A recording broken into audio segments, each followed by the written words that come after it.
ఆయన పే చేస్తున్నాం. రిసీవ్ చేసుకోవడానికి ఏం నొప్పి? 5 సంవత్సరాలు మేము పడలా నొప్పులు పడిపోతున్నాడు. ఏదో అప్పుడే 10 నెలలకే నొప్పులు పడిపోతున్నారు. ఇంకా ఉంది, ఇంకా 4 సంవత్సరాలు ఉంది. ఓపిక పట్టు, ఓపిక పట్టు. ఇకపోతే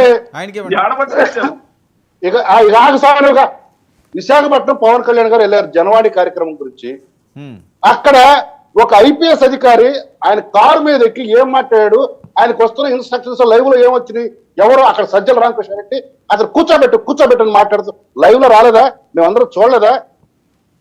పోలీసులు అంటే అప్పుడు మరి బట్టలు పుదిస్తారని అప్పుడు మరి జగన్ రెడ్డి గుర్తు రాలేదా ఆ రకంగా చేయడం తప్పు అని? పవన్ కళ్యాణ్ గారిని 2 రోజుల పాటు హోటల్లో నిర్బంధించారు. అక్కడ ఉన్న కార్యకర్తలందరినీ తీసుకెళ్లి కేసులు పెట్టారు. తర్వాత ఏదో పెద్ద గొప్ప జరిగినట్టుగా ఆఖరి బొలిశెట్టి గారిని, మా శివశంకర్ గారిని కూడా హత్యాయత్నం కేసు కట్టించారే.